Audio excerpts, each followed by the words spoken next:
আজই ডাউনলোড করুন আর এনজয় করুন আপনার পছন্দের শো। তুমি রায়বাড়ির মেয়ে বলে কথা, পার্থসারথী রায়ের মেয়ে। সেই রক্ত বইছে তোমার গায়ে। ওই দম্ভ, ওই অহংকার তোমার গায়ে মিশে আছে, তোমার রক্তে মিশে আছে। দাঁড়াও মা।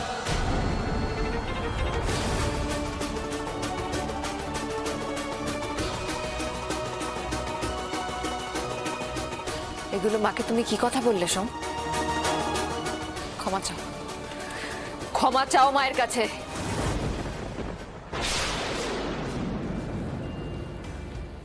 ক্ষমা চাও মায়ের কাছে।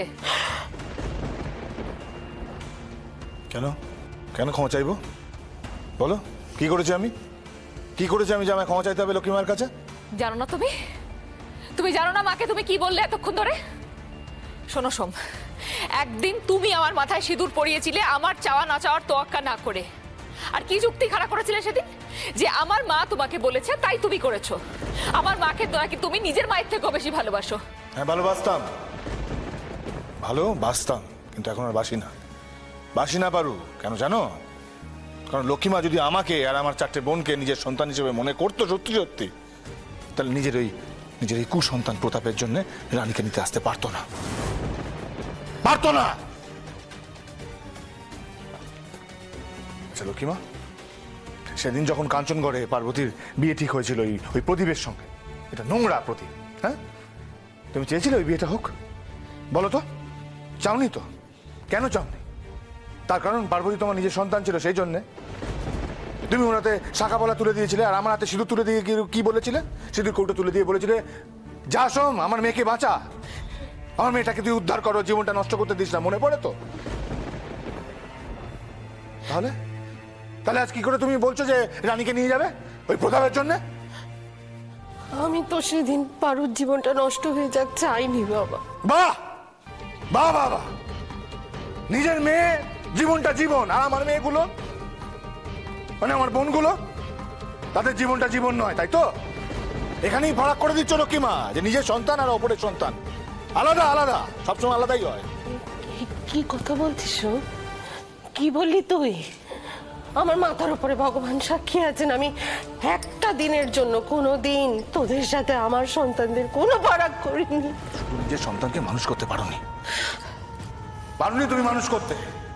তাই জন্য প্রতাপের মতো একটা জানোয়ারের সঙ্গে তুমি রানীকে সারা জীবন থাকতে বলছো, তাই নিতে এসেছো।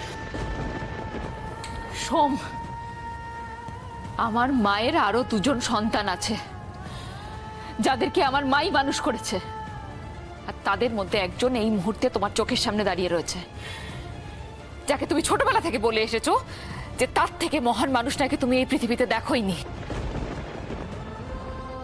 সেদিনে সেই কথাগুলো সব মিথ্যে ছিল না সোম? সবটা মিথ্যে ছিল। শাক দিয়ে মাছ জায়গা যায় না পারো। তুমি বা পলাশকে দিয়ে ওই প্রতাপের মতো জানোয়ারটাকে বিচার করা যায় না। প্রতাপের চরিত্রের দাগগুলো কি মুছে দিতে পারবে? আর শুধুমাত্র তাই বলে তুমি আমার চোখের সামনে দাঁড়িয়ে আমার মাকে যা খুশি তাই অপমান করে যাবে, আর আমি সেটা মুখ বুজে সহ্য করব? সেটা হয় না সোম, সেটা হয় না। কি করবো বলো? যে পড়ে যদি কেউ অপমানিত হতে চায় তাহলে অপমানিত হতে হবে। ওনার তো একবার ভাবা উচিত ছিল। লক্ষ্মীমার কি ভাবা উচিত ছিল না যে এত কিছু ঘটে যাওয়ার পরে লক্ষ্মীমা রানীকে নিতে আসছে প্রতাপের জন্য?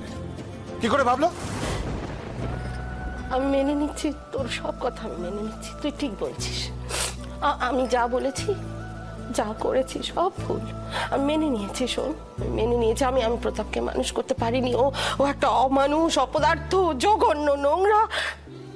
কিন্তু তুই আমাকে একটা কথা আজকে সত্যি স্বীকার কর। শোন, তুই আমাকে একদিন বলেছিলি না প্রতাপের সঙ্গে রানীর বিয়ের কথা?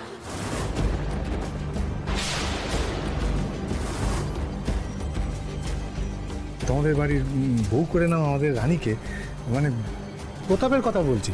প্রতাপের সাথে যদি আমাদের রানীর দুহাত এক হয়ে যায় তাহলে বড়ই ভালো হয়। বলেছিলি না? বল। হ্যাঁ হ্যাঁ, বলেছিলাম আমি, কিন্তু সেদিনের সাথে আজকের অনেক তফাৎ, অনেকটা তফাৎ। তখন তো আর আমি জানতাম না যে প্রতাপের ওরকম 20 দাঁত নখ সবকিছু আছে, কিন্তু এখন সেটা বেরিয়েছে, আর সেটা আমরা সবাই জানি।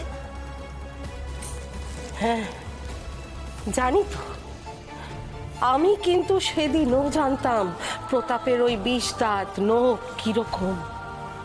তোরা জানতিস না, আমি জানতাম। আর ঠিক সেই জন্যেই আমি কিন্তু সেদিন তোর প্রস্তাবে সাড়া দিইনি বাবা। কিন্তু কিন্তু ওই যে তুই বললি না, সেদিনটা আর আজকের দিনটায় অনেক ফারাক। আজকের দিনটায় রানীর সিঁথিতে প্রতাপের দেওয়া সিঁদুর আছে বাবা। তুই অন্তত সিঁদুরের সমানটুকু রাখ।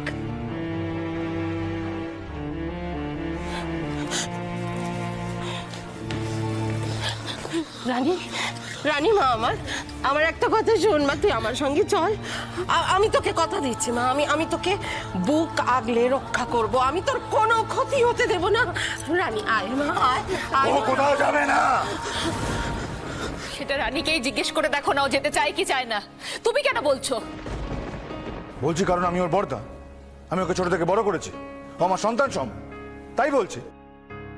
আর ওর ভালো মন্দ দেখার দায়িত্ব আমার। রানীর ভালো মন্দ শুধু তুমি একা বোঝো সোম, আর কেউ বোঝে না? না, আর কেউ বোঝে না।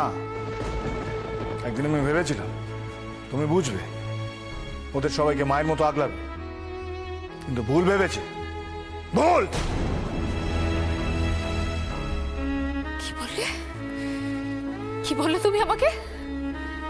জিজ্ঞেস করে দেখো, জিজ্ঞেস করে দেখো ওদের। যবে থেকে এই বাড়িতে পা দিয়েছি তবে থেকে ওদের প্রতি কোনো কর্তব্যের আমি কোনো ত্রুটি করেছি কিনা, কোনো অবহেলা করেছি কিনা। কর্তব্য, হ্যাঁ ঠিক বলেছ, কর্তব্য। তুমি শুধু কর্তব্য পালন করেছো পারো। আচ্ছা আচ্ছা, রানী যদি তোমার নিজের সন্তান হতো, তুমি পারতে প্রতাপের মতো একটা ছেলের সাথে ওর বিয়ে দিতে? পারতে? বলো না। তুমি ঠিক বলেছো পারো, তুমি কর্তব্যই পালন করেছো, তুমি ওদের ভালোবাসতে পারো। কর্তব্য পালন করতেই হবে। তুমি রায় বাড়ির মেয়ে বলে কথা, পার্থসারথী রায়ের মেয়ে, সেই রক্ত বইতে তোমার গায়ে। ওই দম্ভ, ওই অহংকার তোমার গায়ে মিশে আছে, তোমার রক্তে মিশে আছে। ও কি অত সহজে ঝেড়ে ফেলা যায়? কি বললে? আরে ভুল তো কিছু বলিনি, আমি তো স্বীকার করছি। আমি সবার সামনে স্বীকার করছি যে তুমি সব কর্তব্য পালন করেছো।